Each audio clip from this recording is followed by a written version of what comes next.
तेरा कटिया दा यसु पालिया शगनावा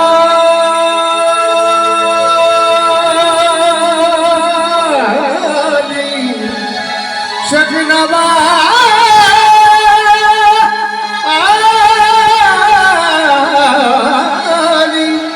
शगनावा कौन दी मेहंदी हथी गाना संगलागा सीधा कटिया दा यसु पालिया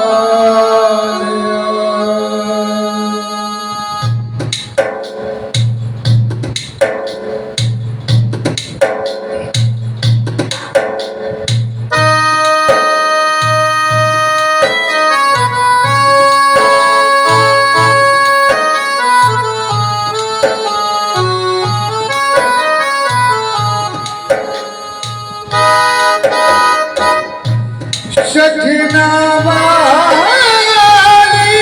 कौन दी मेहंदी शगनावा कौन दी मेहंदी हथी गाना संगलांदा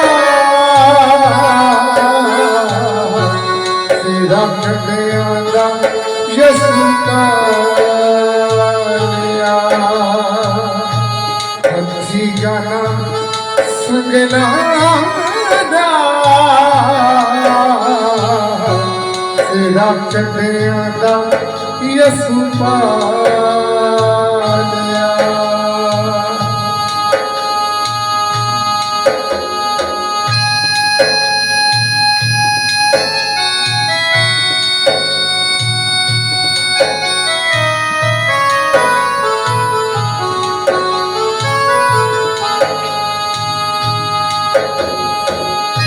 सुनी चुके मोने लाड़ा कल बरी बल चले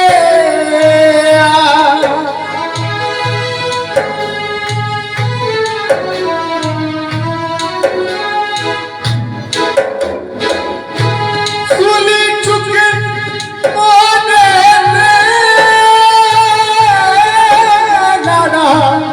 कल बरी बल चले बाप वाली गल बन बस मादाना कोई चले कर्मा वाला लाड़ा दाज सदीब दया कर्मा वाला लाड़ा दाज सदीब दया शगनावा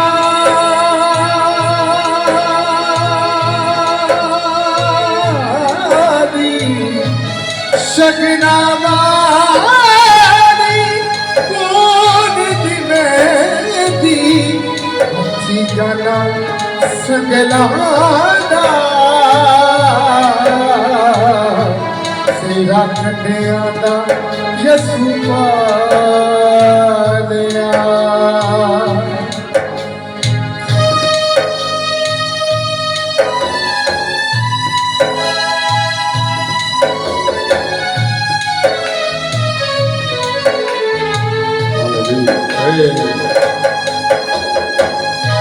छन्ना पर हजवाना दी मां पानी परिवार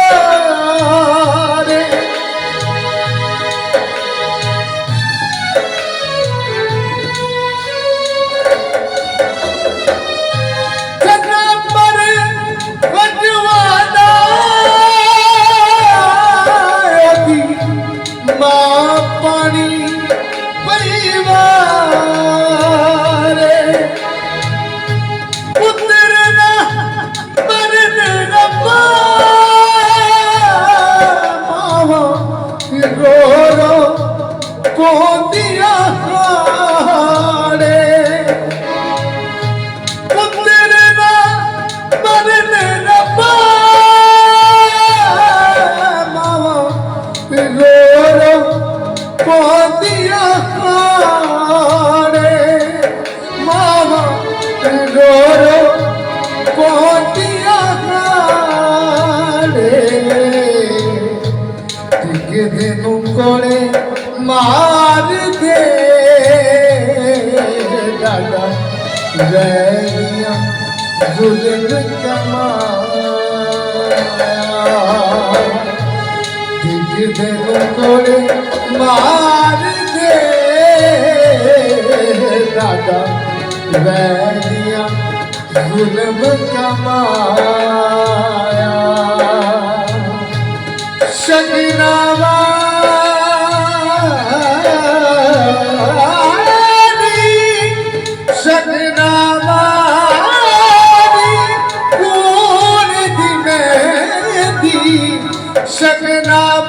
शगनाबारी कौन दी मेरी हथी गाना संगलाना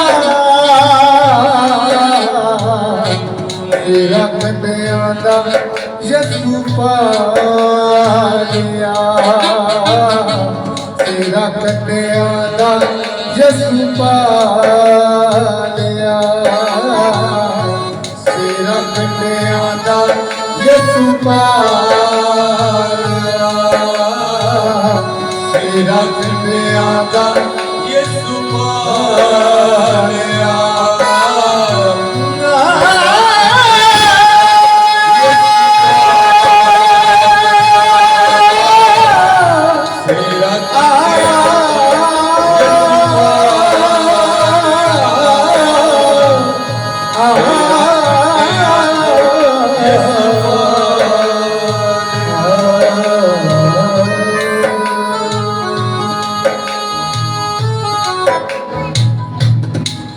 आज जो इबादत है, आज हम लम्हात को याद करें, उन 7 कलमात, ये जो सामने लिखे हैं, ये वो 7 कलमात हैं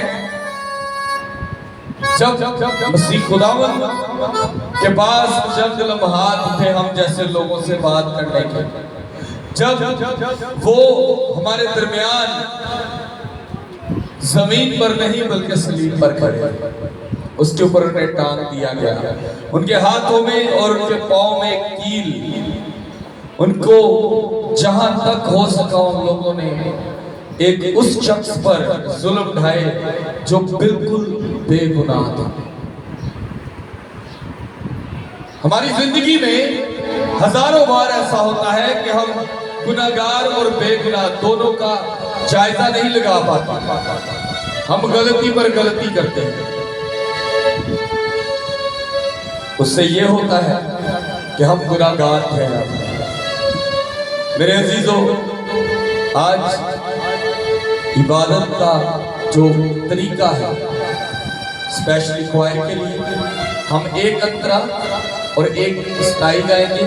उसके बाद सबसे पहला जो कलमा है वो मेरी मिसिस पास्टर अंबर रफाकत जो है वो आएंगी और आकर पहले कलमे को आप सब में शेयर करेंगे।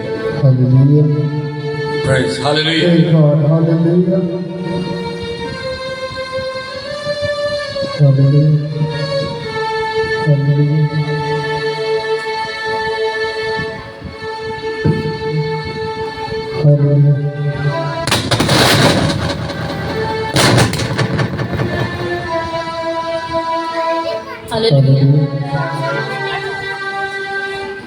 हम कलाम मुक़द्दस में से निकालेंगे लूका 23 बाब उसकी 34 आयत। लूका 23 बाब उसकी 34 आयत।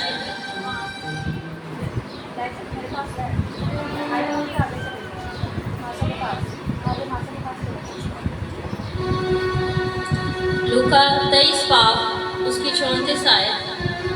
पहला कलमा आए बाप इनको माफ कर, क्योंकि ये नहीं जानते कि क्या करते हैं।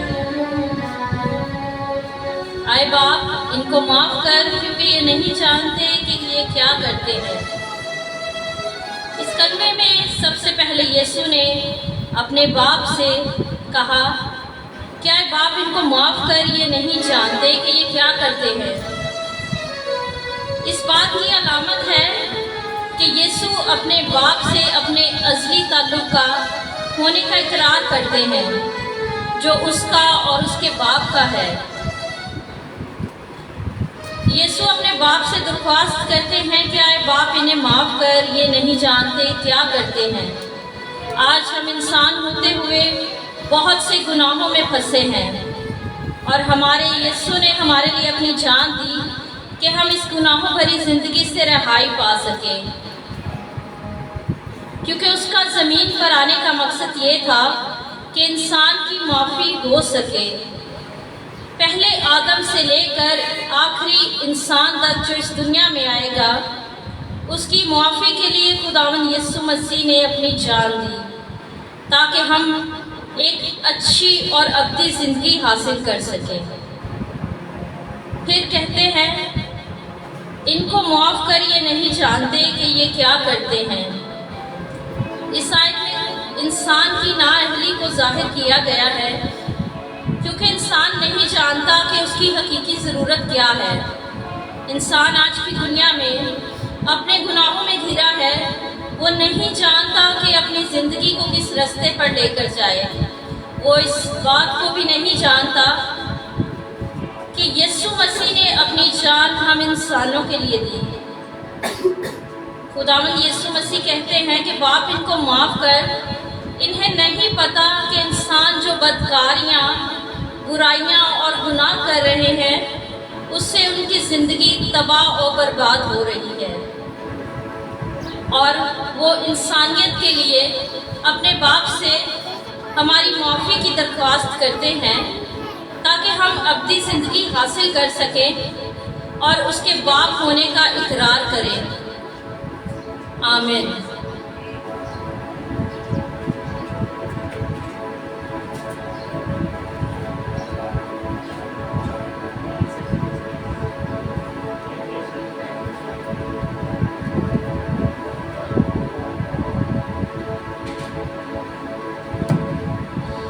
हमारे जो क्वायर के लड़के हैं, प्लीज़ मेरी उनसे गुजारिश है, पहले भी कहा था कि एक अंतरा एक स्थाई हम जरूर गाएंगे। और जो तीसरा कलमा है, मुझे मालूम है लेकिन मैं कोई बात शेयर करने लगा हूँ। जो तीसरा कलमा है उसके मुताबिक कुछ लोग ये सोचते हैं कि खुदावंद यीशु मसीह जो थे वो अपनी माँ को बाइबल मुकद्दस में कहीं नहीं लिखा कि उन्होंने अपनी माँ को माँ कहा। तो फिर आप लोग उसको मुकद्दस भी नहीं कह सकते अगर उसने माँ नहीं कहा। फिर आप लोग और ऐसे कम अकल और जाहिल लोगों जैसी सोच हमने नहीं रखनी। अगर पूरी दुनिया में अम्मा हवा से लेकर मरियम तक सिर्फ एक ही औरत थी जो खुदा की नजर में पाक थी और उसने अपना तुखम रखा और वो तुखम मसीह खुदावंद यीशु मसीह था, इसलिए मुकद्दसा माँ मरियम यीशु मसीह की माँ थी और रहे। ये बात थर्ड कलमे की है, लेकिन इसको मैं तफसीलन बताऊंगा। हम एक अंतरा एक स्थाई गाएंगे, उसके बाद हम दूसरा कलमा जो कि बहन नीलम के साथ है उसको पढ़ेंगे।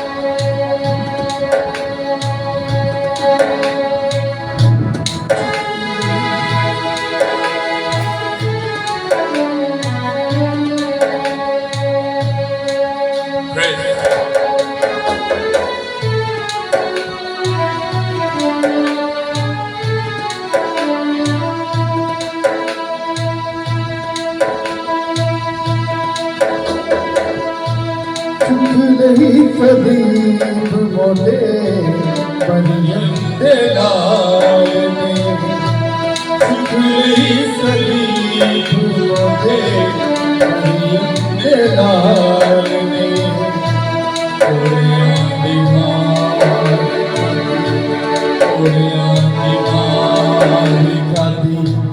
शाहे जलाल ने चुक लई सलीब मोदे मरियम दे लाल ने चुक लई सलीब मोदे मरियम दे लाल ने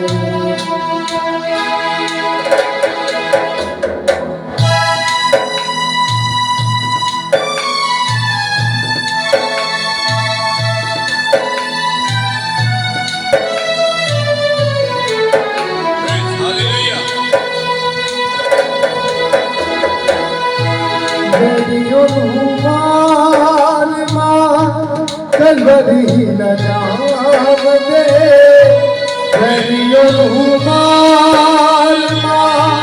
कलवरी न जाम दे राके पुषा की बतियां के पाव दे राके पुषा की बतियां के पाव दे राके पुषा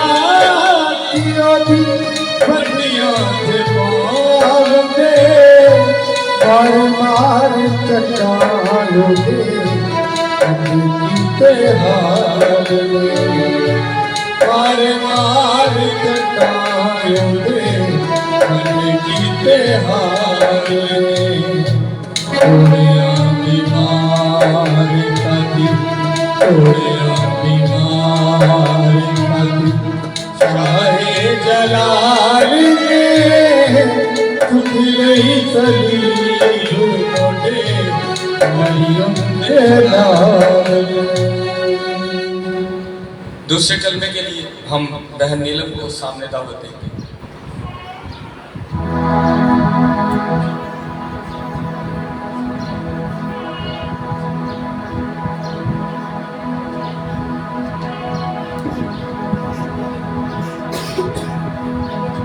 हम निकालेंगे मुकद्दस लूका की इंजील उसका 23 बाब 48 आयत।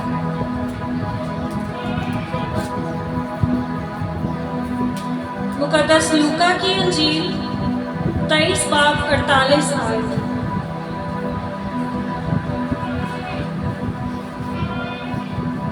तू आज ही मेरे साथ फिरदौस में होगा। दूसरा कलमा निजात का कलमा कहलाता है। तो आज ही मेरे साथ फिरदौस में होगा। मसीह खुदावन उस शख्स को जो सलीब पर लटका है कहते हैं, मैं तुझसे सच कहता हूँ, मेरी बात की यकीन दहानी कर कि तू आज ही मेरे साथ फिरदौस में होगा। उसने कहा, जब आज तो मतलब आज। कायनात में कोई ऐसी जगह नहीं जहां खुदावन ना हो। वो सलीब पर जिस्म में लटका है, लेकिन उसकी ज़ात पूरी कायनात में मौजूद है, कायनात के हर एक हिस्से में मौजूद है। इसलिए जब वो कहता है कि तू आज ही मेरे साथ फिरदौस में होगा, तो उसके साथ ही उन तमाम लोगों के दावे दफन हो जाते हैं जो कहते हैं मसीह खुदावन तो तीसरे दिन फिरदौस में जाते हैं। मसीह खुदावन ने फिरदौस का वादा किया, और फिरदौस वो जगह थी, वो फारसी लोगों के लिए बताया जाने वाला या फारसी बादशाहों के लिए बनाया जाने वाला वो बाग है जिसमें वो शख्स दाखिल हो सकता था जिससे बादशाह दाखिल होने की इजाज़त देता था, और कोई शख्स उसमें दाखिल नहीं हो सकता था। और जो उस शख्स से वादा कर रहा है वो तो कुल कायनात का मालिक है और कायनात को संभालने वाला है, और वो उसे कहता है कि तू आज ही मेरे साथ फिरदौस में होगा। इस वादे ने उसकी ज़िंदगी ही नहीं, उसकी अब्दियत को बदल दिया। हम इंसान होते हुए लोगों की ज़िंदगी में बेहतरी देखते हैं, आला चीज़ें देखते हैं, तरक्कियाँ देखते हैं, तो हम ये सोचते हैं इस ज़िंदगी में हम कुछ हासिल नहीं कर सकते।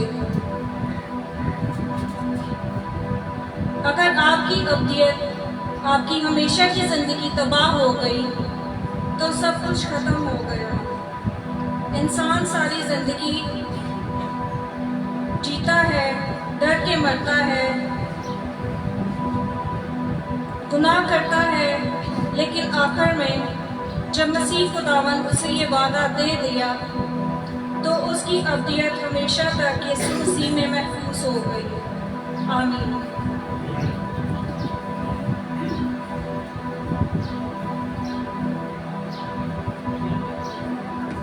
तो आज ही मेरे साथ फिरदौस में होगा। मेरे अजीजों, अगर आप यहां पर एक और बात को गौर करें तो यहां पर भी इख्तियार की बात है कि मसीह खुदावन ये साबित करते हैं कि मेरे पास वो इख्तियार है, मेरे पास वो इख्तियार है कि जो तुम्हें फिरदौस दे सकता हूं। यहां पर दो ऐसे मुल्जिम हैं जो गुनहगार हैं। मसीह खुदावन ने कोई गुनाह नहीं किया था, ना उन्होंने कभी कत्ल किया था, ना किसी की कोई चीज का लालच किया था, और ना ही मसीह खुदावन ने कभी किसी का बेगाने के माल पर अपनी आंख रखी, बल्कि मसीह खुदावन तो हर उस शख्स के लिए अपने आप को तैयार करते हैं जिसको उसकी जरूरत होती है। मसीह खुदावन हर बीमार के लिए है, हर जरूरतमंद के लिए है, लेकिन उसके लिए है जो उस पर ईमान लाएगा।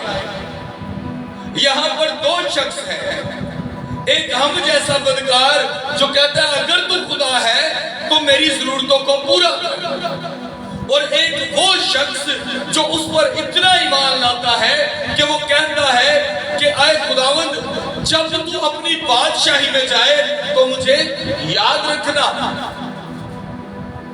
उसने दुनियादारी नहीं बल्कि खुदावंद को एक्सेप्ट किया। उसने इस बात का यकीन रखा कि जिसको आज अभी मैं देख रहा हूं ये सच में खुदा का बरगजीदा है, एक पाक बर्रा है जो आज कुर्बानी देता है, जो आज हम जैसे गुनाहगारों के लिए अपनी जान का फिदिया देता है, और वो अब भी सलीब पर खड़ा कहता है क्या बाप इनको मुआफ कर, क्योंकि ये नहीं जानते कि ये क्या करते हैं। वो समझ गया कि हम गुनहगार हैं और हमारे गुनाहों का फिदिया देने के लिए ये शख्स अपनी जान की कुर्बानी देता है। अभी हमने दो कलमात पर जायजा लिया है, दो कलमात पर तीन मुख्तलिफ राय ली है। एक मेरी मिसेस से, एक छोटी बहन से, और इन दोनों कलमात पर मेरा भी राय। अब हम खुदावंद के पाक कलाम में से तीसरे कलमे को सुनेंगे, और तीसरा कलमा पढ़ने के लिए हमारे दरमियान हमारे भाई रफाकत आएंगे और वो तीसरा कलमा भी पढ़ेंगे और उसके बारे में थोड़ी सी तफसील भी शेयर करेंगे।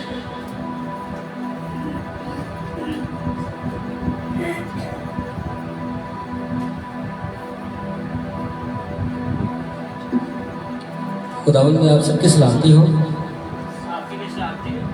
स्लीपी कलबात तीसरा कलमा आप मेरे साथ निकालें, यूहन्ना 19 बाब 25 आयत से।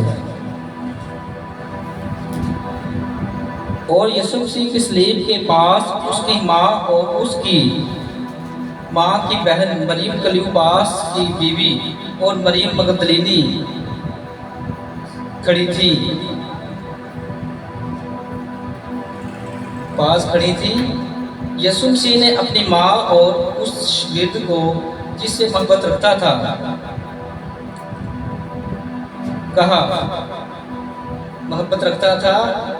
पास खड़ा देख कर माँ से कहा, ऐ औरत, देख तेरा बेटा ये है।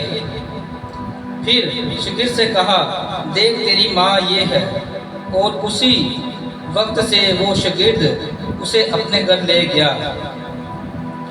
आज के कलमात से ये साबित होता है कि खुदा यीशु मसीह ने जो जिम्मेदारी है ना वो अपने शागिर्द को दी थी, ताकि खुदा इसमें तो मसरूफ हो गए थे, वो दुनिया से जा रहे थे, उन्होंने फिर दोबारा जिंदा होके आना था, तो वो अपनी जिम्मेदारी के बताते हैं कि मेरे बाद मेरे शागिर्द है ना मेरी जिम्मेदारी का पूरा करें। तो वो तो अजीम हस्ती है, वो तो खुदा यीशु मसीह की माँ है, वो तो अजीम है, वो आदम से लेके अब तक उनकी इज्जत हम करते हैं।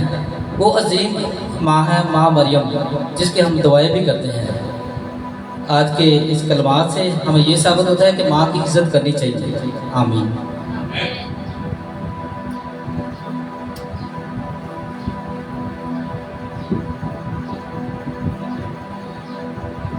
बिल्कुल सही कहा भाई फ़ाकत। आज के इस कलमे से ये साबित होता है कि माँ की क्या करनी चाहिए। यहाँ पर लिखा है, और यीशु की सलीब के पास उसकी माँ, फिर से गौर कीजिएगा, यीशु की सलीब के पास उसकी, बाइबल क्या साबित करती है, उसके पास कौन खड़ी थी। फिर अगर आप 26 आयत को देखते हैं तो लिखा है, यीशु ने अपनी माँ, किसको, अब बहुत से प्रोटेस्टेंट लोग कहते हैं, बहुत से भाई मिशन वाले लोग कहते हैं, बाइबल में कहीं नहीं लिखा कि मसीह खुदावन ने अपनी माँ को क्या कहा हो, माँ कहा हो। और बड़ा अजीब सा एक हवाला देते हैं कि जब खुदावन यीशु मसीह लोगों में कलाम शेयर कर रहे थे, तब एक शख्स ने आके कहा, तेरी माँ और तेरे बहन भाई तुझसे मिलने आते हैं। तो खुदावन यीशु मसीह ने कहा कि मेरे बहन भाई, मेरे माँ बाप वो हैं जो खुदा के कलाम को सुनते हैं।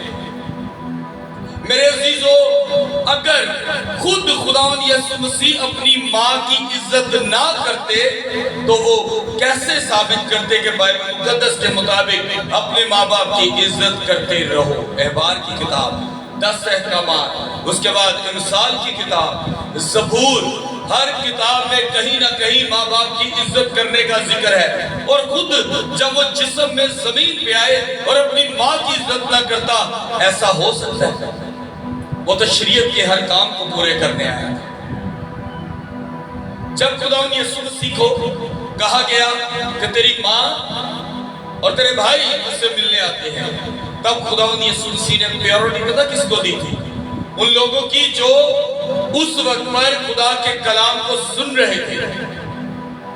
उस वक्त उन्होंने कहा कि मेरे लिए ज्यादा खास ये है कि मैं खुदा के कलाम को शेयर करूं। भाई सैम के घर पर हम कलाम को शेयर कर रहे थे। अनफॉर्चुनेटली मुझे कॉल आई मेरे बड़े भाई की, और उस वक्त मेरा बड़ा भाई हॉस्पिटल में एडमिट था, और मेरी भाभी ने कॉल करके ये कहा था कि गल कर लो, खुदा ना खास्ता कुछ हो ना जाए। मेरी मिसेज ने कहा कि बाजी भावें कुछ भी हो जाए, उन्हें फोन नहीं जे सुनना, क्योंकि इस टाइम की कर रहे हैं, कलाम शेयर कर रहे हैं। मैं जमीन पर रहते हुए अपने भाई की कॉल नहीं सुन रहा, वो तो आसमान और जमीन का मालिक था। वो अपने बाप के काम को जमीनी रिश्तों के लिए छोड़ सकता था? नहीं। इसलिए उस वक्त मसीह खुदावन ने प्रेफर दी किस चीज को? खुदा के कलाम को लोगों में शेयर करने की। लेकिन बाइबल जगह जगह साबित करती है, हर जगह जहां पर मुकद्दसा मरियम का जिक्र होगा वहां लिखा होगा मरियम जो यीशु की मां है। फिर यहां पर लिखा है आगे,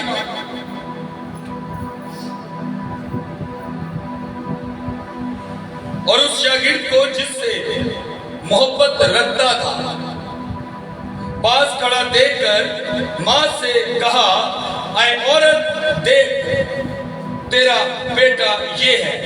फिर शागिर्द से कहा, देख तेरी माँ ये है। और उसी वक्त से वो शागिर्द उसे अपने घर ले गया। यहां पर जब खुदावंद यीशु मसीह इस बात को जान चुके थे कि अब चंद लम्हात के बाद इन सलीबी कलमात के दरमियान, बल्कि इस आखिरी सलीबी कलमात में ही खुदावंद जानते थे कि अब मैं इस दुनिया को छोड़कर, इस फानी दुनिया को छोड़कर अपने बाप के पास जाऊंगा। फिर दोस्त में जाऊंगा। तो खुदावंद ने देखा कि मैं अगर जिंदा भी हो गया तो भी मैं अपनी माँ की जिम्मेदारी नहीं इतनी देर तक ले सकता, क्योंकि मेरी असली जगह आसमान पर है। तो उन्होंने अपने सबसे प्यारे शागिर्द, और उस शागिर्द का नाम तो बता सकता है, यूहन्ना, और सब शागिर्दों में यूहन्ना सबसे बड़ा था, सबसे छोटा था, और छोटे होते हुए उसको सबसे ज्यादा प्यार भी मिलता था। और खुदावंद यीशु मसीह ने यूहन्ना को अपनी माँ की जिम्मेदारी दी कि देख तेरी माँ और देख तेरा बेटा। और यहाँ लिखा है उसी वक्त से वो शख्स, वो शागिर्द उसकी माँ को अपने घर ले गया, और उसी वक्त से वो उसका बेटा और वो उसकी माँ ठहरी। अगर आप अमाल की किताब में पढ़ते हैं तो अमाल की किताब में साफ अल्फाज में लिखा है कि तकरीबन 120 शागिर्दों की जमात थी, जिसमें मुकद्दसा माँ मरियम जो यीशु की माँ थी वो भी शामिल थी।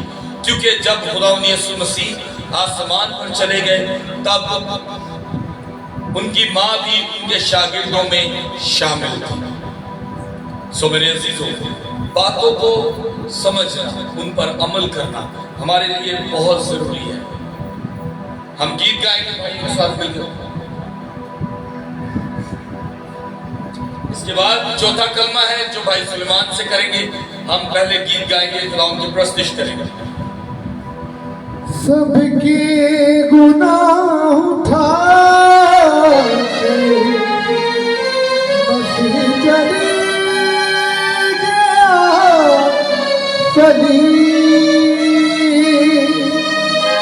बढ़ते हुए बशर को बचाती है कलवरी।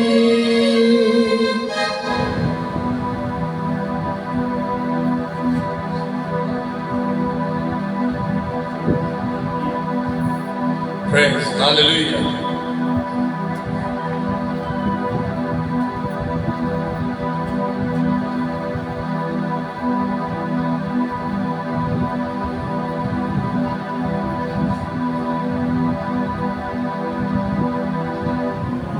Praise, hallelujah.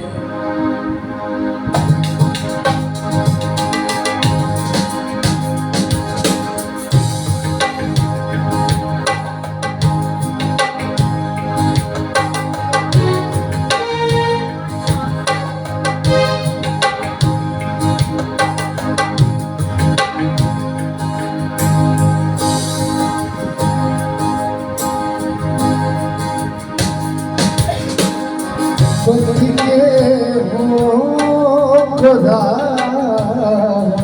दिखाती है कलवरी। बच के हो खुदा दिखाती है कलवरी। आगे हयात सबको, आगे हयात सबको खिलाती है कलवरी। बच के हो खुदा दिखाती है कलवरी।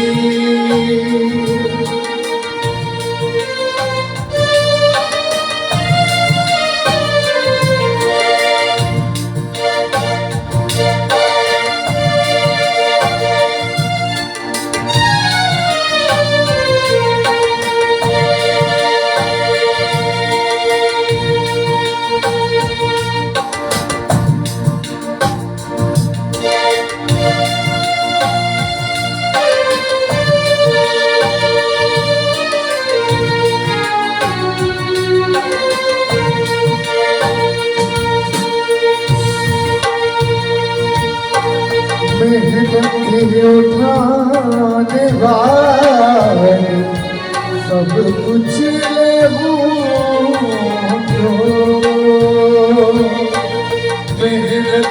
उठाने वाली सब कुछ हो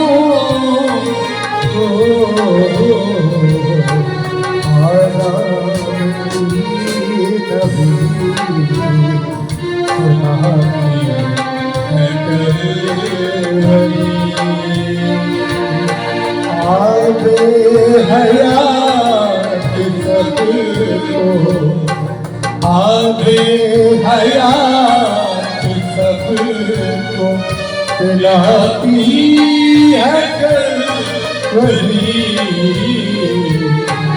बट के हुओं को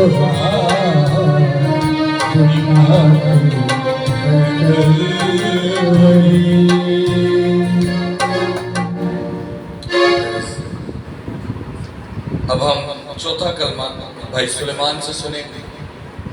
और मेरे अजीजों, इन कलमात को आज आप लोग सभी क्यों शेयर कर रहे हैं, उसकी वजह यह है कि आपको याद होना चाहिए कि किस कलमे से क्या मतलब भी हो सकता है, कौन सा कलमा हमारी जिंदगी के लिए है। हर लफ्ज खुदावंद यीशु मसीह का कीमती था। हम चौथा कलमा भाई सुलेमान के साथ शेयर करेंगे।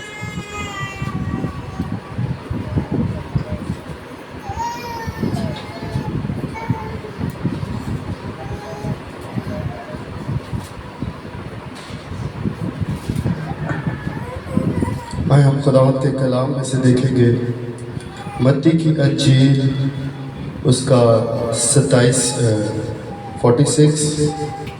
चैप्टर नंबर 46 है इसका और वर्स नंबर 27 है।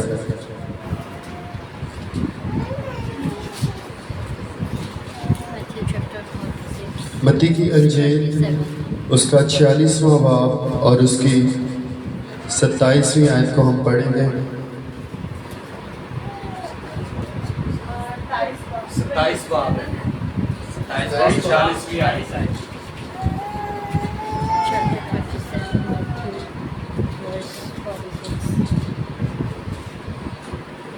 मत्ती की अंजील उसका 27 बाब और उसकी 40वीं आयत है।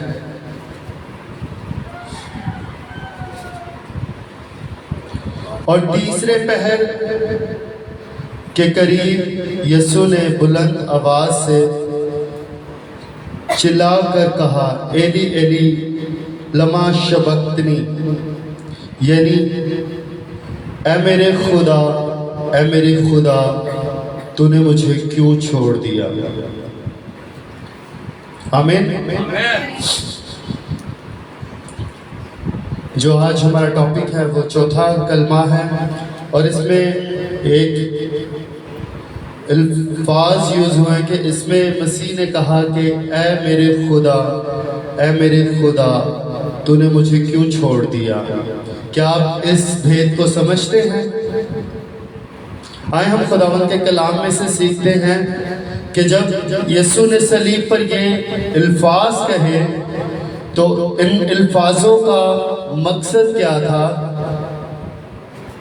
कि मसीह कहता है कि ऐ मेरे खुदा तूने मुझे क्यों छोड़ दिया। अगर हम पुराने अहदनामे में जाते हैं, इसका मुतालिया करते हैं तो हम देखते हैं कि जब किसी बर्रे को कुर्बान गाह के लिए तैयार किया जाता था तो उसकी रिक्वायरमेंट्स कुछ ये थी कि उस बर्रे को पाक साफ होना जरूर था और वो बर्रा मेल होना जरूरी था। बकरी की कुर्बानी नहीं थी होती। इसके लिए जो बर्रा इस्तेमाल किया जाता था वो मेल बर्रा होता था और वो हर चीज से पाक होता था। और इसके लिए मेमने का भी जिक्र किया गया है। मेमना यानी कि बकरे का बच्चा, छोटा बच्चा यानी कि जवान बच्चा जो है उसे कुर्बान किया जाता था। उसको कुर्बान करने का जो मकसद होता था, सरदार काहिन के पास वो बर्रा लाया जाता और जो इस कुर्बानी को देने के लिए आता था वो इस बर्रे पर अपने हाथ रखता और हाथ रखने के सबब से सारे गुनाह उस बर्रे पर चले जाते। और जब वो बर्रा गुनाहों से भर जाता तो उसका जो है उसे कुर्बान गाह पर ले जाकर ज़िबा किया जाता, और ज़िबा करने के बाद उसका खून लेकर पाक मुकाम पर ले जाते और खुदा के हजूर उसका खून जो है वो उंडेला जाता, और जिस शख्स ने गुनाह किया होता था या कोई गलती की होती थी उसके गुनाह माफ़ हो जाते थे। इसको खता की कुर्बानी भी कहते हैं। और जब हम देखते हैं कि मसीह सलीब पर है और वो बुलंद आवाज से चिल्ला कर कहता है कि ऐ मेरे खुदा तूने मुझे क्यों छोड़ दिया। ये वो लम्हात थे कि जब खुदावंद यीशु मसीह सलीब पर था और तमाम जहान के गुनाह उस पर लाद दिए गए, और खुदा के कलाम में लिखा है कि खुदा गुनाह को देख नहीं सकता, और जब उसके बेटे पर तमाम गुनाहों को लाद दिया गया, उसके बेटे के बदन पर तमाम गुनाह आ गए, तो बाप कुछ लम्हों के लिए अपना हाथ अपने बेटे से हटा लेता है, और जब बेटे से हाथ हट जाता है तो वो घबरा जाता है, वो परेशान हो जाता है, वो मजीद दुखी हो जाता है, क्योंकि गतसमनी बाग में वो जब बाप के हजूर जाता है तो दुआ करता है, तो कहता है बाप हो सके तो ये प्याला मुझसे टल जाए, लेकिन मेरी मर्जी नहीं बल्कि तेरी मर्जी पूरी हो। क्योंकि वो जानता था कि कुर्बानी देना आसान नहीं है, इस अज़ियत को उठाना आसान नहीं है, क्योंकि जो बर्रा कुर्बान किया जाता था वो बेऐब था, उसके अंदर कोई गुनाह नहीं था। और आप जानते हैं कि मसीह औरत की नस्ल से आया, जो इसलिए आया कि वो हमारे गुनाहों को उठाए। अगर हम इससे भी पीछे जाएंगे, इब्तिदा में जाते हैं जब खुदा ने आदम और हवा को पैदा किया और उनसे गुनाह सरजद हुआ, उन्होंने नाफरमानी की, तो जब खुदा उनको बाग़ अदन में से निकालता है तो खुदा कहता है उनको, औरत को, कि मैं तेरे और साम की नस्ल के दरमियान अदावत डालूंगा। तो जब खुदा ने अदावत डाली तो उसका रिजल्ट निकलता है कि मसीह औरत की नस्ल में से हमारे पास आता है। और बर्रे की रिक्वायरमेंट क्या थी, कोई बता सकता है? कि जिस बर्रे ने गुनाह का कफारा देना होता था वो किस कंडीशन में हमारे पास आता था?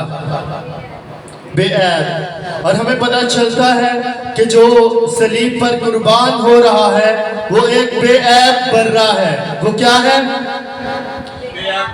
क्योंकि जब यूहन्ना की अंजील में यूहन्ना इस्तबागी यीशु को देखता है कि यीशु उसके पास आ रहा है, तो वो बुलंद आवाज से पुकार कर कहता है कि वो देखो जहान का बर्रा जो जहान के गुनाह उठा ले जाता है। क्या कहता है? वो देखो खुदा का बर्रा जो जहान के गुनाह उठा ले जाता है। ये पेशत गोई बेशतर बनी आलम से उस पर हो चुकी थी, और जब किसी बर्रे को कुर्बान किया जाता था तो वो बेऐब होता था, क्योंकि उसको यरूशलेम में हम में पाला जाता था और उसको तैयार किया जाता था ताकि वो गुनाहों के कफारा के लिए कुर्बान हो। और मसीह की पैदाइश कहाँ पर हुई थी? बैतलहम में। इसलिए बर्रों को पाला जाता था क्योंकि मसीह ने भी बैतलहम से आना था ताकि वो हमारे गुनाहों पे आए। और जब तमाम जहान के गुनाह यीशु मसीह पर आ गए तो बाप की नजर, बाप का हाथ अपने बेटे के ऊपर से हट गया और मसीह घबरा गया कि बाप का हाथ मुझसे जुदा हो गया। तो उसने चिल्लाकर कहा कि ऐ बाप तूने मुझे क्यों छोड़ दिया? एली एली लमा शबक्तनी। बाप ने इसलिए उसको छोड़ दिया क्योंकि बाप गुनाह को देख नहीं सकता था, और कुछ लम्हात के लिए बाप की हजूरी बेटे पर से हट गई, इसलिए कि क्योंकि वो दुनिया के गुनाह उस पर आ गए थे। अभी तक उसने सलीब पर अपनी जान नहीं दी थी, क्योंकि जान देने के बगैर कुफारा नहीं था होता। और मसीह घबरा गया और उसने बुलंद आवाज से कहा कि ऐ मेरे खुदा तूने मुझे क्यों छोड़ दिया। और आज हम में से सबके लिए सीखने की बात है कि खुदा गुनाह को नहीं दे सकता।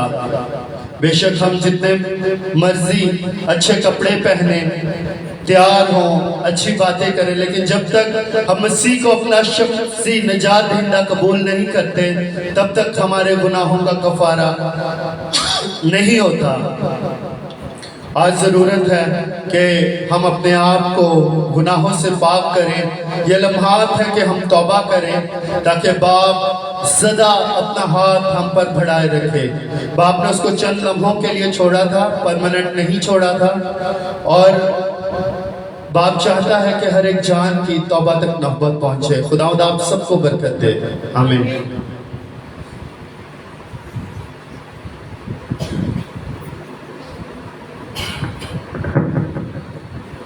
बहुत खूबसूरत तरीके से सुलेमान भाई ने शेयर किया हमारे साथ।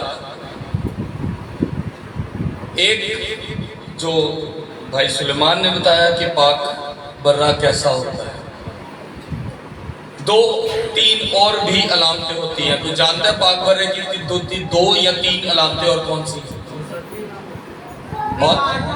और वो बदनी ख्वाहिश का भी, ये भी याद रखिए। आज आप पूरी बाइबल मुकद्दस टटोल लें, बाइबल मुकद्दस में कहीं पर भी खुदावंद यीशु मसीह के बीमार होने का, चोट लगने का जिक्र नहीं है। उसकी रीजन है कि वो पाक बर्रा कुर्बानी के लिए था। और वो पाक बर्रा आज अगर हमारे बहुत से मुस्लिम बहन भाई दोस्त हैं, आप उनसे पूछे तो वो जाते हैं ना, तो उसकी ऊन को भी अच्छी तरह टटोलते हैं, हाथ लगा लगा कर चेक करते हैं कहीं कोई चोट तो नहीं लगी, कहीं कोई दांत टूटा तो नहीं, क्योंकि कुर्बानी उसी बर्रे की दी जाती है जो सेहतमंद, अच्छा और खालिस होता है। खुदावंद यीशु मसीह वो जात थी जिसने हम जैसे गुनाहगारों के लिए अपनी जान का कुफारा दिया। बिल्कुल सही कहा कि जब उनके ऊपर हम जैसे गुनाहगारों का बोझ आ गया ना गुनाहों का।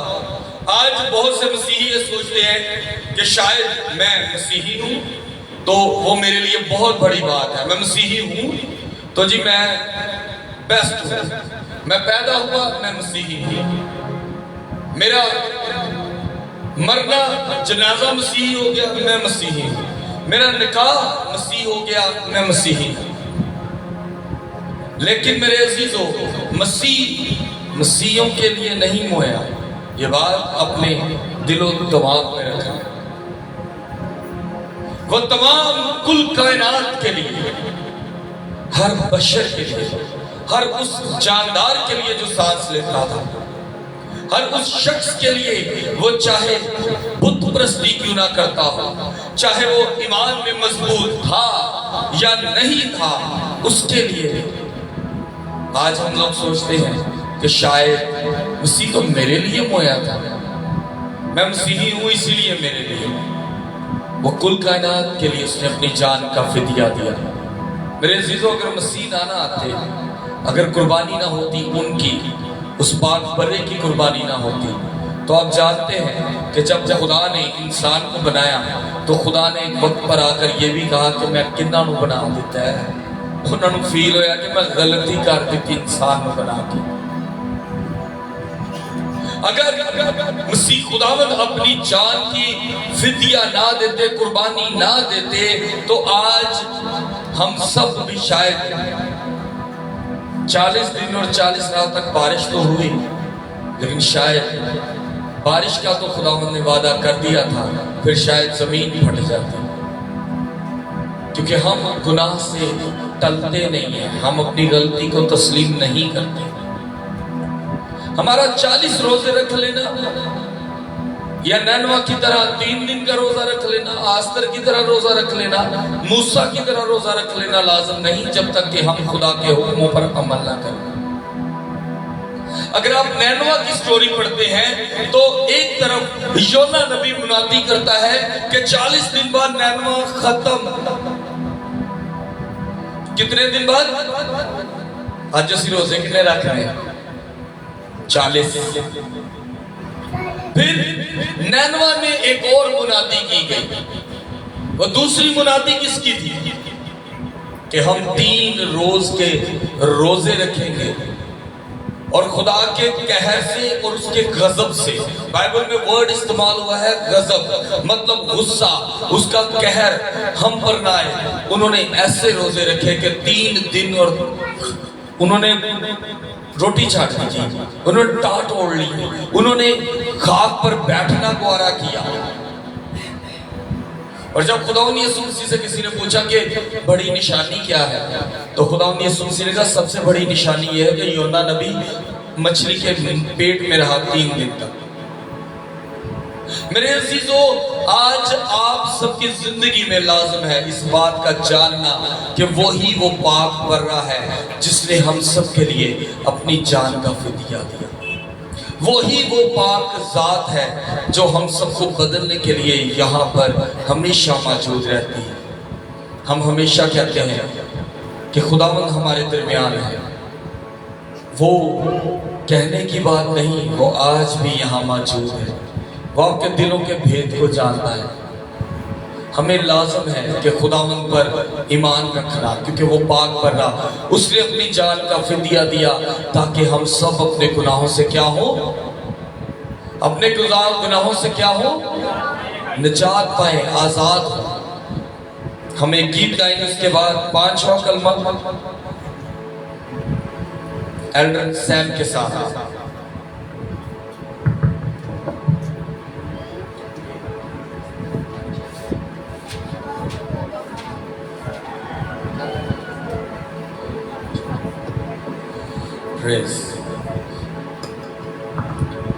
अगर आप गौर करें तो एक रवानगी बड़ी खूबसूरत चल रही है। सबसे पहले खुदावंद आप सबको मुआफ करते हैं।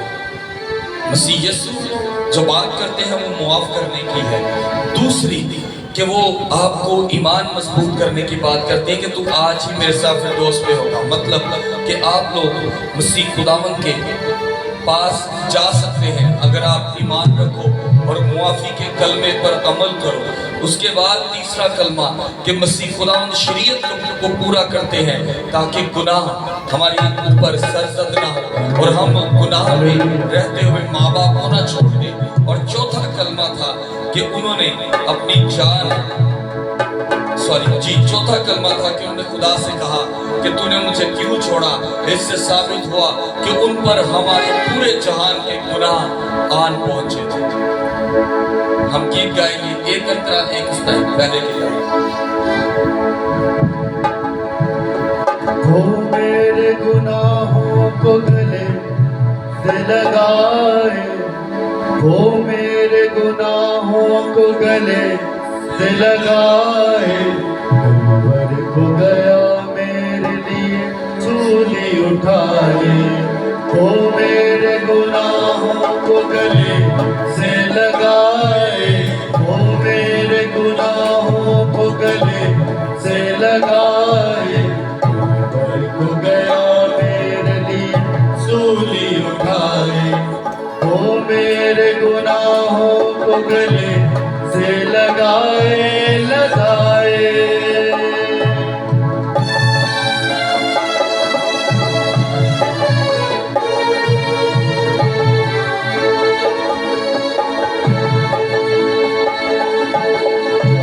यरूशलेम शहर से निकला वो बेसहारा, हुआ था इखलाक का नक्शा सारा। उस शहर में उसके लिए नाम प्यार रहा था, हजूम का हजूम उसे मार रहा था।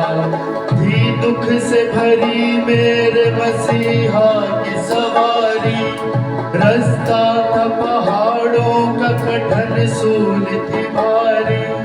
दुख सहता रहा जान पे किरदार का सावर, कई बार घिरा राहों में कलवर का मुसाफिर। वो दर्द का नक्शा था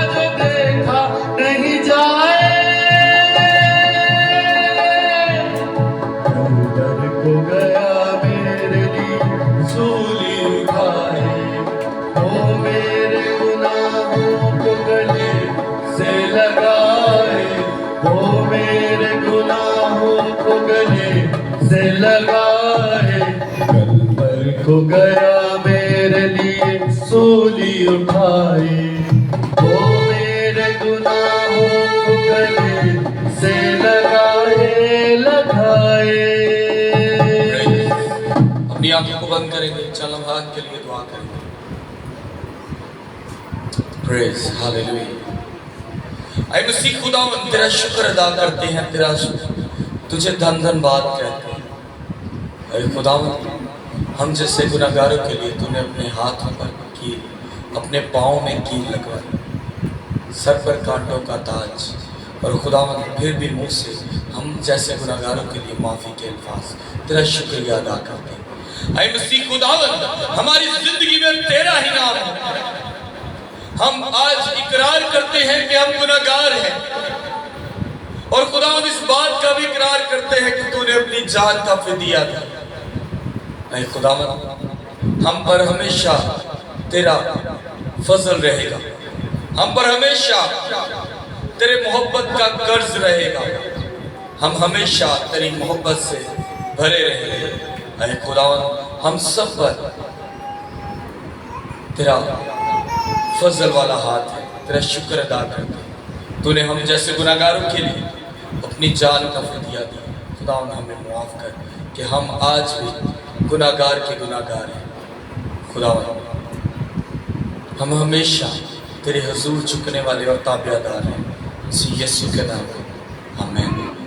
हम पांचवा कलमा एल्डर सैम के साथ।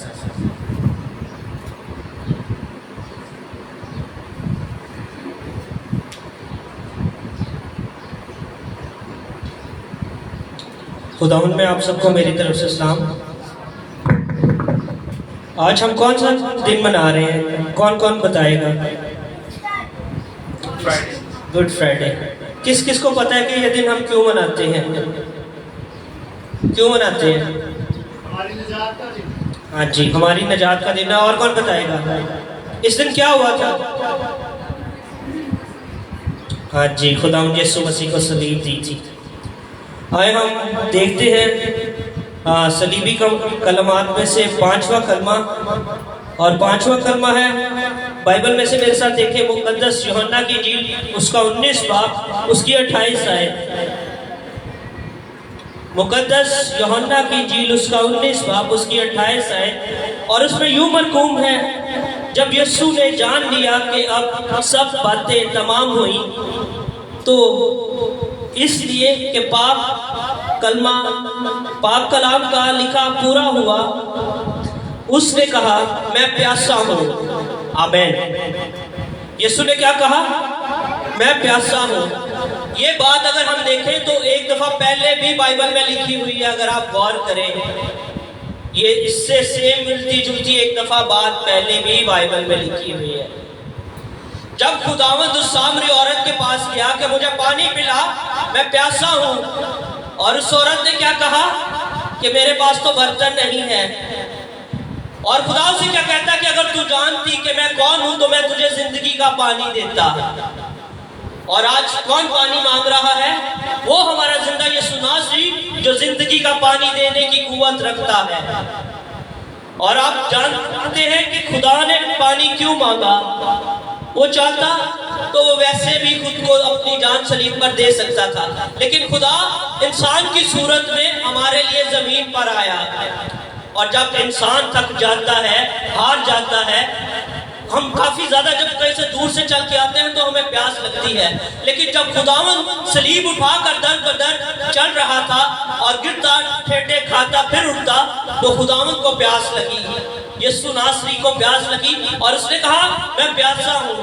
और बहुत से हम जैसे वहां पे मौजूद थे जो उस वक्त खुदावंद को ठट्ठों में उड़ाते थे, जैसे हम आज भी करते हैं। ये बात शर्माने वाली बात नहीं है, ये हकीकत है। आज भी खुदा का कलाम हो रहा होता है तो साडा ध्यान अपने घर की गल्लां तो नहीं निकलता। असी बैठे चर्च दे विच होंदे ते घर की हांडी दा ख्याल होता है। उन्हें क्या मेरे ते ईमान लाओ, कोई ऐसा ना था जिसने उसे पानी दिया। आज हम क्या कर रहे हैं? अपने खुदा के पास तो है, दिल से तो उसके पास नहीं है, लेकिन दिमाग से उसके पास है। आज हम खुदा के हुजूर मौजूद होते हैं, लेकिन हमारा ध्यान किसी और साइड पे होता है। आज हमें ज़रूरत है कि अगर हम अपने खुदावंद के साथ चलते हैं तो सच्चे दिल से चले, क्योंकि वो हमें हमेशा की ज़िंदगी की रोटी देगा, जो देने का इख्तियार सिर्फ उसी के पास है। वो हमें हमेशा की ज़िंदगी का पानी देगा, जो इख्तियार सिर्फ उसी के पास है। तो आए सब इकरार करते हैं और खुदावंद के उस दिनों को याद करते हैं जो उसने हमारी खातिर हाथ पाँव में कील ठुकवाए, पसली में नेज़ा खाया, सर पे कांटों का ताज रखा, कोड़े खाए। मैं आपको बता सकता हूँ और आपको इस बात पर मेरा ईमान भी है कि ना आपका कोई बहन और ना आपका भाई आपके लिए हाथ पाँव में कील ठुकवा सकता है और ना कोई करेगा, लेकिन हमारे जिंदा खुदावंद ने मेरी खातिर, आपकी खातिर अपने हाथ पाँव में कील ठुकवाए, पसली में नेज़ा खाया, सर पे कांटों का ताज रखा और एक कम 40 कोड़े खाए, जो आज हम एक कोड़ा भी नहीं खा सकते। और उसके बाद जाकर यीशु ने कहा मैं प्यासा हूँ, और हमने क्या किया, सिरके में से भिगोकर एक बर्तन में सिरका रखा हुआ था, उसमें से एक किस कमान पे पानी सिरके को लगा के उसके होंठों पर लगाया। आज हमें ज़रूरत है अपने खुदावंद यीशु नासरी के पास आने की, क्योंकि वो जिंदगी का पानी है, वो पानी है, वो झरना है जिससे पानी कभी खत्म नहीं हो सकता। वो जिंदगी का झरना है, वो जिंदगी का पानी है। हालेलुया, आमीन। खुदावंद का पाक कलाम का पढ़ा और सुना जाना हम सबके लिए बाइस से बरकत हो। खुदावंद का शुक्र।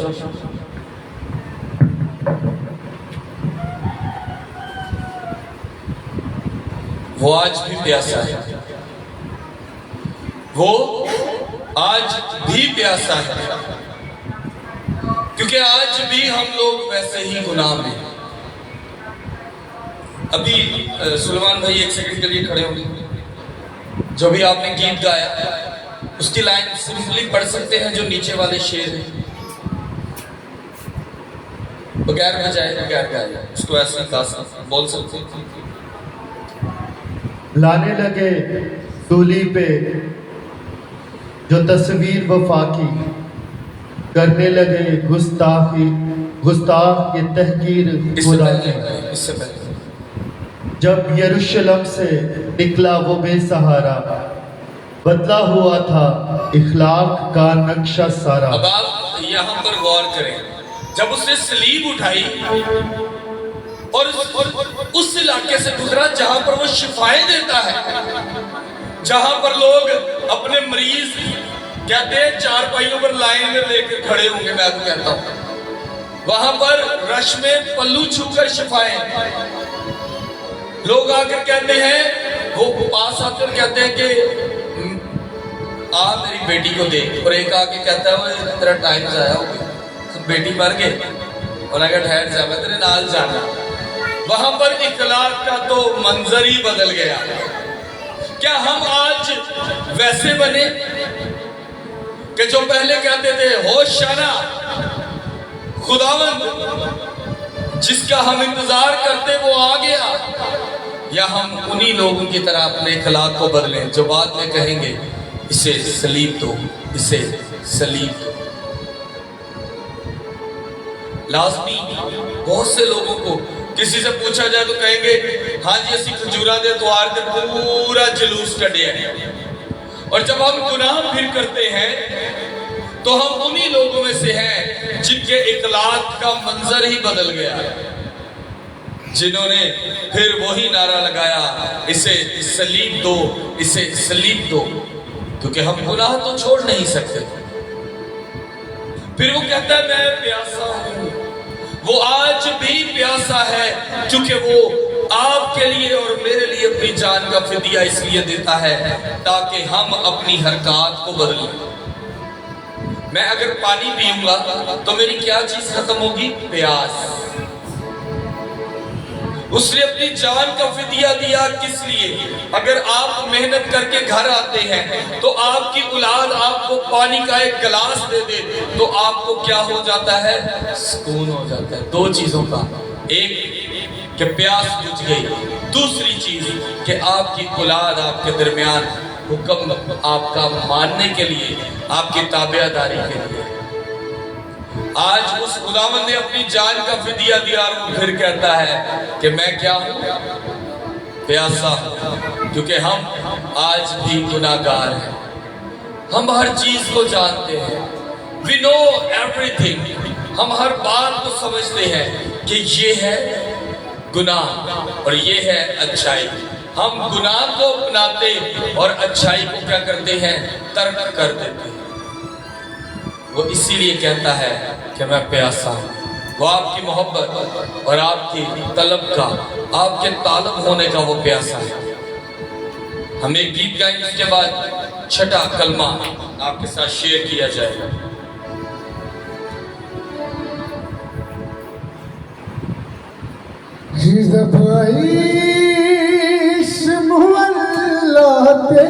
पशमा एक माँ दे दुखड़े सुन सुन के कहती किताब मेरे बचड़े ते जुल्मा दिया चीज़ा चुन चुन के जब आईश मोहल्ला ते पशमा एक माँ दे दुखड़े सुन सुन के मैं गली मेरा पुत्र भी कल्ला फंस गए देश बेगाने। मैं गली मेरा पुत्र भी कल्ला फंस गए देश बेगाने। मेरे पुत्र दे हुई मारो जिना नाल जराने कद दे सके ओने दा जुल्मा दिया चीज़ा चुन चुन के जब आईश मोहल्ला ते पशमा एक माँ दे दुखड़े सुन सुन के एक माँ दे दुखड़े सुन सुन के। छठा कलमा यूहन्ना की इंजील उसका 19 बाब उसकी 30 आयत। छठा कलमा यूहन्ना की अंजील 19 बाब 30 आयत।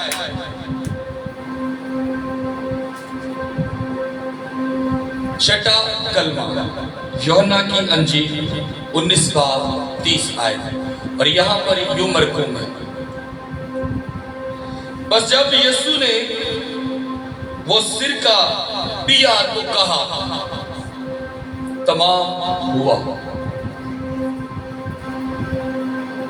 जब यीशु ने सिरका पिया और कहा तमाम हुआ, पाक कलाम का पढ़ा और सुना जाना हम सब के लिए बाइस बरकत हो।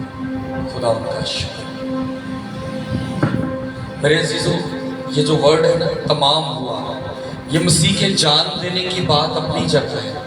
लेकिन अगर आप मसीह के बारे में जो नविश्ते पहले कहे गए, मसीह के आने से पहले जिन बातों को उसके नबी शेयर करते थे, मसीह के आने से पहले जो पैगंबर, जो खुदा के भेजे हुए बंदे थे, जो मसीह की पेशन गोइयां करते थे कि वो ऐसे पैदा होगा, वो ऐसे जिंदगी गुजारेगा, वो ऐसे तुम्हारे दरमियान रहेगा, वो मुर्दों को जिंदा करेगा, वो तूफान को रोक देगा। वो नविश्ते क्या हुए? पूरे हुए। और जब मसीह खुदावंद ने अपनी जान दी तो उन्होंने लास्ट में एक लफ्ज कहा, तमाम हुआ। मतलब कि जितनी बातें नबियों के वसीला, नबियों की वसासत से, नबियों की जुबान से खुदा ने आप तक पहुंचाई कि उसका भेजा हुआ आएगा और वो गुनाहों की लिए, हमारे गुनाहों के लिए अपनी जान का कुफारा देगा। वो क्या हुई बातें? तमाम। आज हम यहाँ पर 40 साल, मेरी 41 साल उम्र है। 40 साल किसकी है? किसकी उम्र 40 साल है? यहाँ पर 7 साल किसकी उम्र है? 7 साल का कौन है? अनाया, आपकी एज कितनी है? 7 इयर्स। इधर सुनो, यहाँ पर 2-3 साल का बच्चा भी बैठा है। अब उस उम्र से लेकर जब से उन्होंने चर्च में जाना शुरू करना है, 41 साल की उम्र तक हम ये सुनते आते हैं, लेकिन आज भी हम इन्हीं बातों को चर्चिस में, इन्हीं 7 कलमात पर डिफरेंट व्यूज लेते हैं, मुख्तलिफ बातें सुनते हैं, लेकिन अमल नहीं करते। अमल हम क्यों नहीं करते? क्योंकि हम सोचते हैं कि हम तो मसीही हैं, हम पर से तो खुदावन ने अपनी जान का फिदिया दिया और खुदावन ने हमें आजाद किया, और फिर हम कहते हैं कि हम पर गुनाह सरजद नहीं होगा। ऐसा कभी नहीं होगा कि आप गुनाह करो और आप पर उस गुनाह की कोई दफा ही ना लगे, हो ही नहीं सकता। दफा मतलब जानते हैं, जो कानून में एक होता है कि इसने चोरी की है तो इसने अगर हेरा फेरी की है तो इसको दफा 420 लगेगी, इसने कत्ल किया है तो 203 इस पर जो है दफा लगेगी। गुनाह करते वक्त ये कभी ना भूलें कि आप पर कभी गुनाह साबित नहीं होगा। बाइबल में एक बड़ी खूबसूरत एक आयत है, मुबारक है वो शख्स जिसके गुनाह खुदावंद हिसाब में नहीं लाता और जिसके दिल में मकर नहीं। मक्कारी करने वाला, धोखा देने वाला हमेशा गुनहगार है, और मक्कारी के अंदर तमाम चीजें आ जाती हैं। कोई मक्कारी में कत्ल तक कर देगा क्योंकि उसकी सोच होगी मैं बच जाऊंगा। मक्कारी में ही वो चोरी भी करेगा, मक्कारी में झूठी गवाही भी देगा, मक्कारी में ही सब कुछ करेगा। लेकिन खुदा कहता है मुबारक है वो शख्स जिसके गुनाह खुदावंद हिसाब में नहीं लाता और जिसके दिल में क्या नहीं, मक्कारी नहीं। आज के दिन को अपनी जिंदगी में सोचे कि किस तरह खुदावंद ने अपनी जान का फिदिया देकर तमाम निविष्तों को पूरा किया, तमाम किया, कंप्लीट किया। क्या आज भी हम खुदावंद के हुक्मों पर अमल करते हैं? क्या आज भी हम उसको अपना मसीह खुदावंद और शख्सी निजात दहिंदा जानते हैं? हमारा चर्च में बैठ जाना लाजम नहीं है। कल एक भाई से बात हो कि मैं उनका नाम नहीं लूंगा, जिक्र नहीं करूंगा, लेकिन उन्होंने कहा कि उनके एक भाई ने कहा कि ये मेरा भाई अच्छा है लेकिन नशा करता है। उसने कहा कि भाई से अपने कहा कि ऐ की गल दस। उन्होंने माइंड किया, मैंने उनको वापस बुलाया, मैंने उनसे कहा कि आप खुदा के घर में आया करें। मेरा वो भाई बड़ा अच्छा है। उन्होंने उससे कहा कि तुम हमारे चर्च में आया करो, तुम्हें कुछ नई चीज सीखने को मिलेगी। उन्होंने कहा चर्च तो मैं जानना, मैं तो उसे चर्च झाड़ू भी लगाना। मैंने उनको पास बुलाया और मैंने उनसे कहा कि मेरे भाई, अगर तू चर्च में झाड़ू लगाता है तो खुदा पर एहसान नहीं करता, क्योंकि वो तो खुद कहता है कि जमीन और आसमान का इख्तियार मेरे पास है, तो तुम मेरे लिए इबादत गाह या मेरा मकदस कहाँ बनाओगे? वो कहता है कि तुम मेरा मकदस तो तुम्हारा बदन है, ये जिस्म है, और तुम चर्च में झाड़ू लगाते हो और बदन में तुम बदकारी करते हो जो उसका मकदस है। मैं नहीं अपने चर्च में किसी बच्चे को कोई चीज खाने देता। अभी एक बच्चा जूस पी रहा था, मैंने कहा पहले जूस पी के आओ फिर चर्च में आना। जब इबादत खत्म हो जाती है तो फिर हम यहाँ पर बैठकर शराबती खाना भी करते हैं, हम रोजा भी खोलते हैं, लेकिन इबादत के दौरान जितने बच्चे हैं उनको मैं लाजमी कहता हूं कि वो तवज्जो, और आपको मैंने कहा था आगे आके बैठना। सब बच्चे को मैं कहता हूं तवज्जो करो, चंद लम्हात के लिए हम कलाम के साथ जुड़े, कुछ ना कुछ तो याद रहेगा। तो मैंने उससे कहा कि तुम्हारा बदन जो खुदा का घर है, जिसके लिए उसने अपनी जान दी, जिसके लिए उसने कोड़े खाए, जिसके लिए उसने सलीब पर हर एक अल्फाज ऐसा बोला जो हमारी जिंदगी को बदलने के लिए है, उसमें तो तुम नशा करते हो, उसमें तो तुम गाली देते हो, उसमें तो तुम पत्नी ख्वाहिश रखते हो, उसमें तो तुम हवस रखते हो, उसमें तो तुम रुपए पैसे का लालच रखते हो, उसमें तो तुम गुनाह की सोच रखते हो, तो फिर कैसे तुम कह सकते हो कि तुम गिरजाघर में झाड़ू लगाते हो? सिर्फ गिरजे में झाड़ू देना नहीं लाजम मेरे अजीजों, जिसको मैं तनख्वाह पर रख लूंगा ना, वो भी यहाँ पर झाड़ू लगा देगा। कोई शख्स, कभी आपने सुना है, कईयों ने सुना होगा, कहते हैं जिसको मौके निकल आए ना वो चर्चे से झाड़ू मारे तो उधर मौके खत्म हो जाते। कितनी अजीब चीज सोच है ना, लॉजिक। और हम में से कई लोग उसको करते हैं। हम खुदा पर ईमान नहीं रख रहे, उसके चर्च में झाड़ू लगाने पर ईमान रख रहे। दुनियावी रस्में एवं किसी ने कह दिता तो चल पई, एवं किसी ने कह दिता तो उहदे अमल करना शुरू कर दिता। अब वक्त है कि हम अपनी जिंदगी को उसके हुक्मों पर लाजम करें, ताकि वो जब तमाम करे, जब वो तमाम बोले, तो उसके अंदर ये ना हो कि वो ये कहे कि तमाम हुआ, क्योंकि उससे पहले दुनिया ने फिर उसको सिरका ही खिलाया था। जो नीचे खड़े थे ना, उन्होंने उसकी हर बात सुनी। आप यूहन्ना की इंजील में पढ़ के देखे 19 बाब में, कि वहां पर वो कहता है कि नीचे खड़े हुए लोग जब उसकी बातें सुनते हैं तो कहते हैं एलिया को बुलाता है।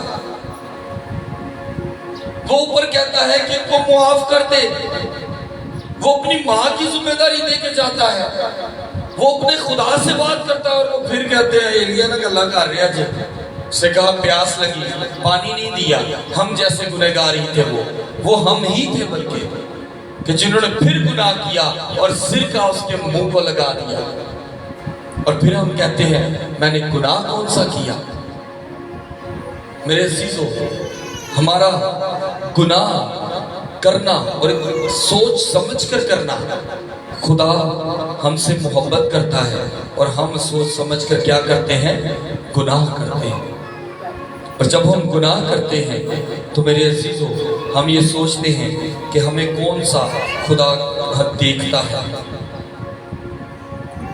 हमारा खुदावंद हमें हर पल हर लम्हा देखता है, और जब वो हम पर ध्यान रखता है तो वो कहता है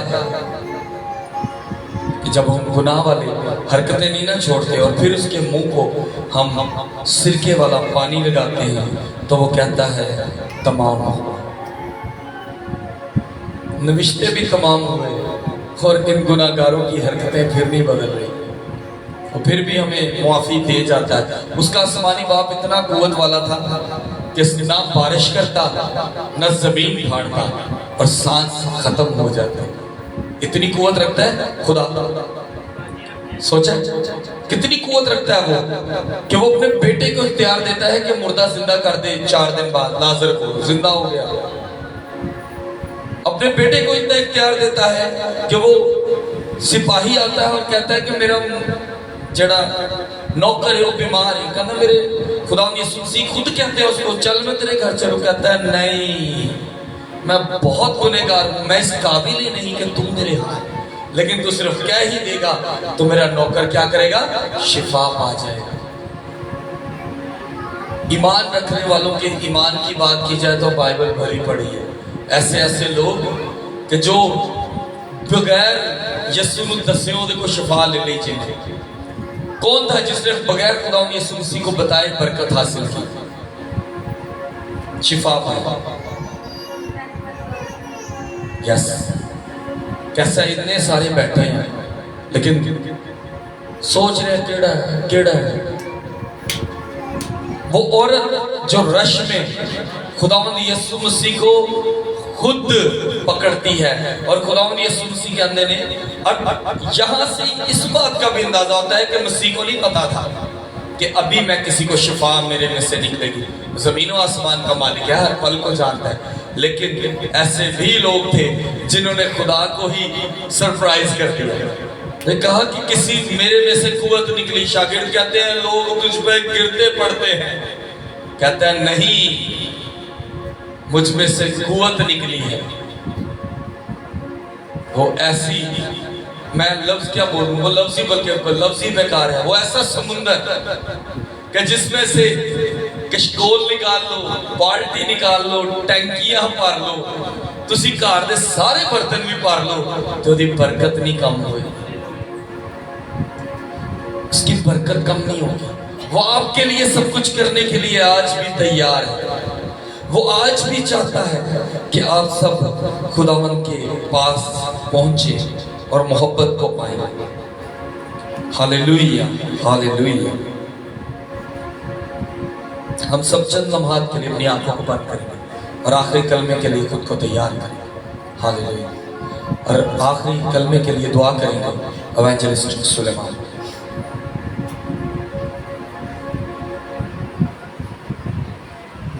सब अपने सर को झुकाएं, अपनी आंखों को बंद करें। आसमानी बाप, हम तेरा शुक्र करते हैं कि तू आज अपने बेटे और बेटियों के वसीला से हम कलाम हुआ है बाप, और हमने उन कलमात के बारे में सीखा, उन अल्फाज के बारे में सीखा जो मसीह ने सलीब पर जान देते वक्त अदा किए थे। अब आप आज हम चाहते हैं कि हम तेरे कलाम पर अपने ध्यान को लगा सके, और जबकि अब आप हम आखिरी कलमा सुनने को हैं तो अब आप हमें समझने वाला दिल अता फरमा ताकि हम तेरे कलाम पर ध्यान कर सकें और तेरे कलाम के गहरे भेदों को सीख सकें। तू और बरकत दे खुदा यीशु के नाम के वसीला से, आमीन।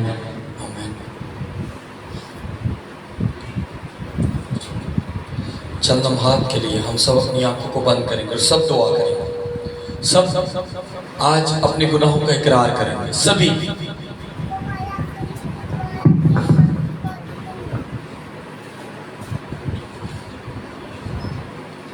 चंद लम्हात के लिए अपनी आंखों को बंद रखेंगे और दुआ करेंगे। हालेलुया। अपने गुनाहों का इकरार करें।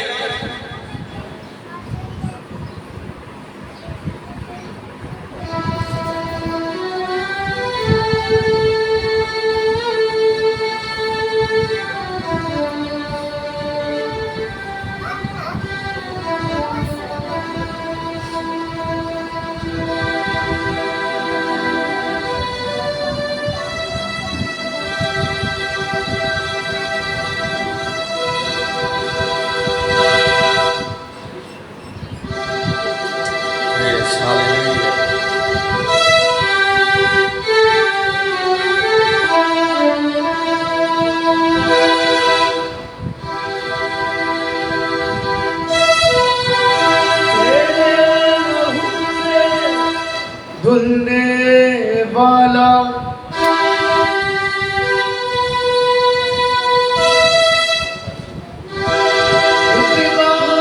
तेरा जाने,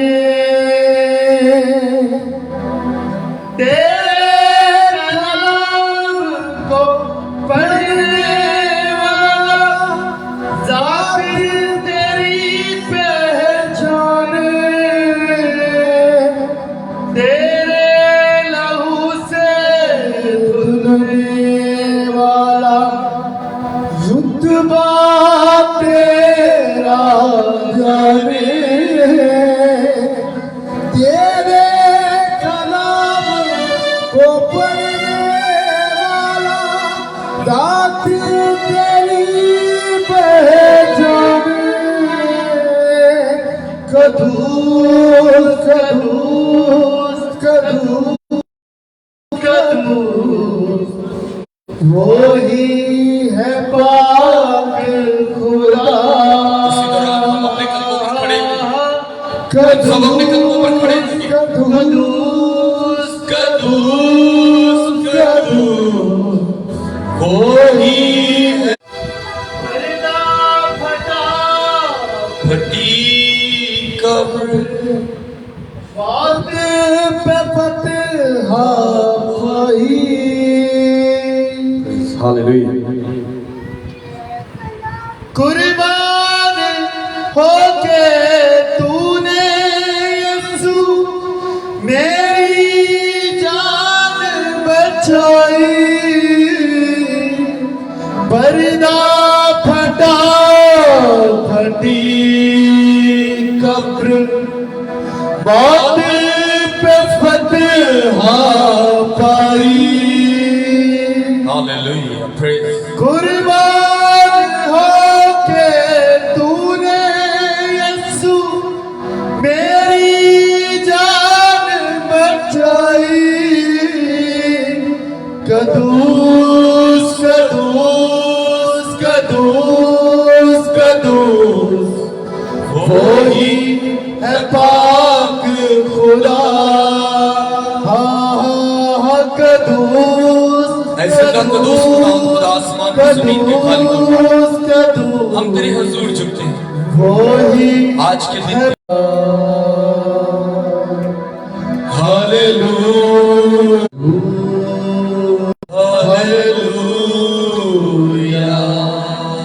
कदमों से तेरे जो भी लिपटे ताजा मन वो ही खाए।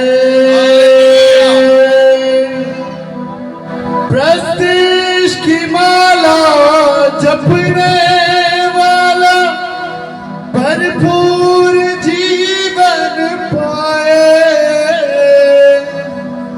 कदमों से तेरे जो भी लिपटे ताजा मन रोटी खाए। प्रेस्टीज की माला जपने वाला भरपूर जीवन पाए। कदूस कदूस कदूस कदूस वही है पाक खुदा। कदूस कदूस कदूस कदूस वही है पाक खुदा। लकड़ी पे लटकाना नासरी देने को जिंदगी। छोटी सी दुआ करेंगे। मैं दुआ में चाहूंगा कि एल्डर सैम साहब ने दुआ करें। हालेलुया।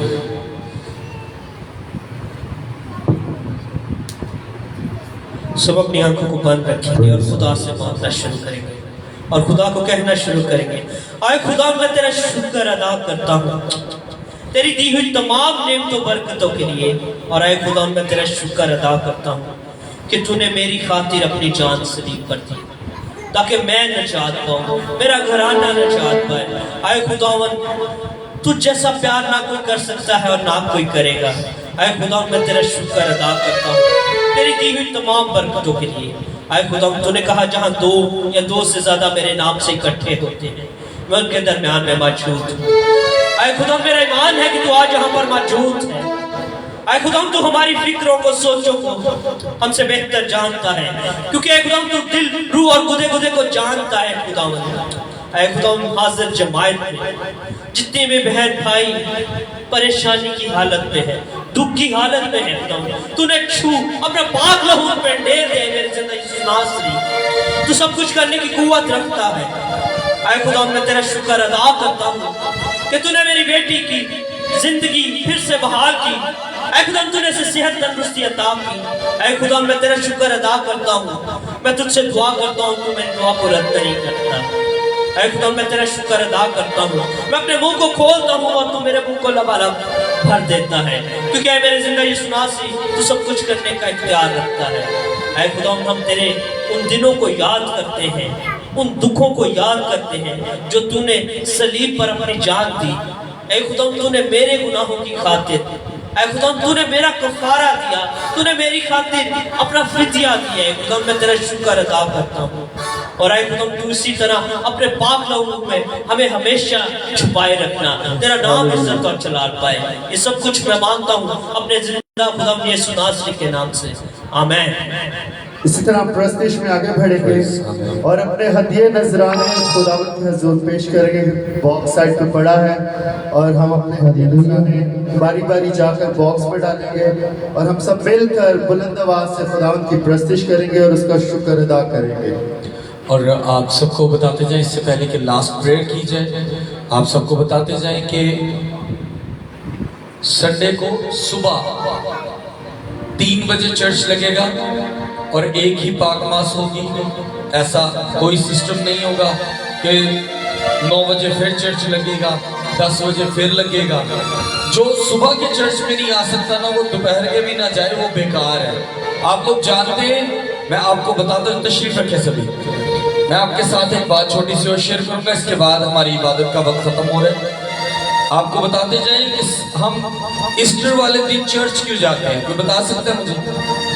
स्वाई टीम के सुलेमान के अलावा, नवीद एल्डर सैम के अलावा कोई बता सकता है कि हम संडे को चर्च क्यों जाते हैं ईस्टर वाले दिन? खुदावंद यीशु मसीह क्या हुए थे? जिंदा हुए थे। तो पहली जो मुनादी थी, जो पहला खुदावंद यीशु मसीह के जी उठने की बात, वो किसने आके बताई थी कि वहां पर मसीह नहीं है? औरतों ने। औरतें गई थी कब्र पर और वहां पर लिखा है कि सुबह सवेरे गई थी और 10 बजे चर्च नहीं सी गई। 10 बजे उन्होंने मसीह यीशु नहीं सी देखन गई, वो सवेरे सवेरे गई सा। सो हम अपना चर्च पूरे 3 बजे नहीं, हम 4 बजे चर्च लगाएंगे और 6 या 7 बजे चर्च खत्म हो जाएगा। और अगर उस वक्त पर कोई नहीं आ सकता तो वो बिला झिझक अपने ही टाइम बनाए इबादत के, वो किसी और चर्च में जा सकता है। जो असली तरीका है वो ये है कि आप सुबह सुबह आए और आप खुदावंद के जी उठने की मुनादी को सुने। आप लोगों को बताएं जाके कि हाँ, मैं टाइम से उठी थी और मैंने मसीह को जी उठते सुना है। और मैं कहता हूँ, वो उस वक्त की वो औरतें, वो माएँ, वो बहनें, वो मुकद्दस औरतें, क्या खूबसूरत बात है कि सबसे पहले बहनों ने इस बात को सुना कि मसीह खुदावंद क्या हुआ? जी उठे। तो प्लीज रिक्वेस्ट है कि 4 बजे हमारा चर्च लगेगा और हम 4 बजे से लेकर 6 बजे तक वो चर्च होगा। आपका आना आप ही के लिए ब्लेसिंग है। हम सुबह 9 बजे 8 बजे चर्च नहीं लगते और हम 9 बजे 8 बजे चर्च नहीं लगाएंगे। इससे पहले के गीत गाएं, हम एल्डर सैम इस वक्त ऊपर खड़े, मैं चाहूंगा कि वो एक गवाही शेयर करना चाहते हैं, वो आप सबके साथ गवाही को शेयर करें। मैं आप सबके साथ अपनी गवाही ये शेयर करना चाहता हूँ कि पिछले 4-5 दिन पहले मेरी बेटी सैटरडे की बल्कि संडे की सुबह को काफ़ी ज़्यादा बीमार हो गई। उसे उसको इन्फेक्शन हो गया पेट में और काफ़ी ज़्यादा बीमार हो गई। जब हम उसे हॉस्पिटल ले गए तो डॉक्टर्स ने कहा कि इसे एडमिट करना पड़ेगा। हमने उसे एडमिट करवा दिया, लेकिन रात को 1 बजे के करीब डॉक्टर्स ने मेरे से साइन करवाए कि आप इसे जल्दी किसी और हॉस्पिटल में शिफ्ट कर दें। लेकिन मेरा ईमान था और मैंने खुदा से दुआ करना शुरू की। मेरी बीवी ने मुझे बोला, मेरी जो वाइफ है उन्होंने मुझे बोला क्या हम रोज़ा रखते हैं खुदावंद के हुजूर। और जब हमने पूरे ईमान से खुदावंद के हुजूर रोज़ा रखा और खुदावंद के हुजूर ईमान के साथ दुआ की, तो खुदावंद ने हमारी बेटी को सेहत तंदुरुस्ती अता की। हालेलुया। मैं आप सबसे ये गवाही इसलिए शेयर कर रहा हूँ कि मैं चाहता हूँ कि आप भी अपनी गवाहियाँ शेयर किया करें। जब हम अपनी गवाही को शेयर करते हैं तो कलाम में लिखा है तो शैतान शर्मिंदा होता है। जब हम खुदा के नाम की गवाही को शेयर करते हैं तो शैतान शर्मिंदा होता है। अब अपनी गवाहियों को बांटा करें दूसरों के साथ। जब हम अपनी गवाहियों को बांटते हैं तो और बहुत से लोगों का ईमान खुदावंद पे बनता है। आमीन। हम सब लास्ट गीत गाएंगे, अपने कदमों पर खड़े होंगे और उसके बाद हम अपनी इबादत को खत्म करेंगे। इस तरह उठन बैठन ना बाबा सुस्ती मार जाती है।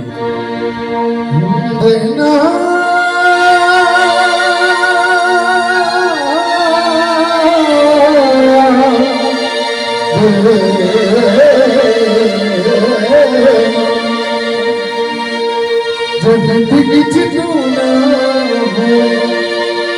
जिंदा सवाल जिंदगी होए यसू जिंदा जवाब नहीं।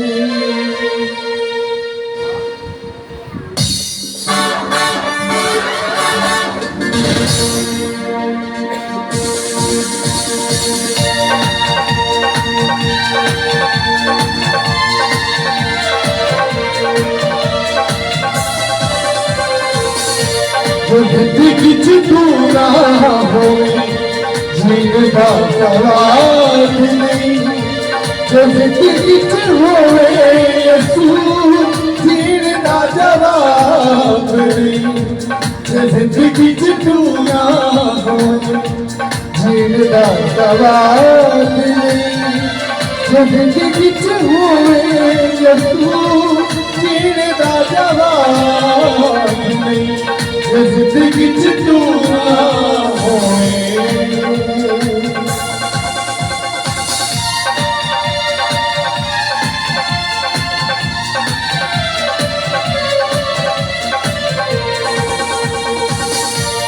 कैसन मुझे गया जब तक गया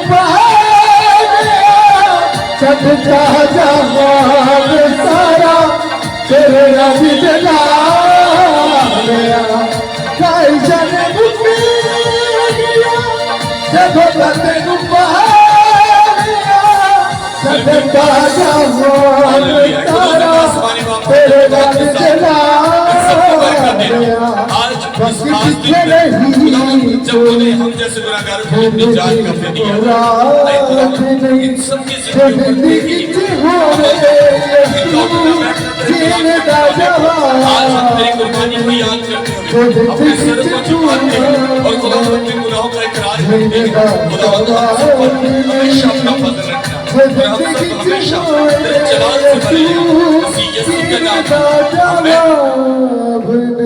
हम सब अपने हाथों को आसमान की तरफ उठाएंगे और खुदावंद की सिखाई दुआ में शामिल होंगे और कहेंगे, आए हमारे बाप तू जो आसमान पर है, तेरा नाम पाक माना जाए, तेरी बादशाही है, तेरी मर्जी जैसे आसमान पर पूरी होती है जमीन पर भी हो।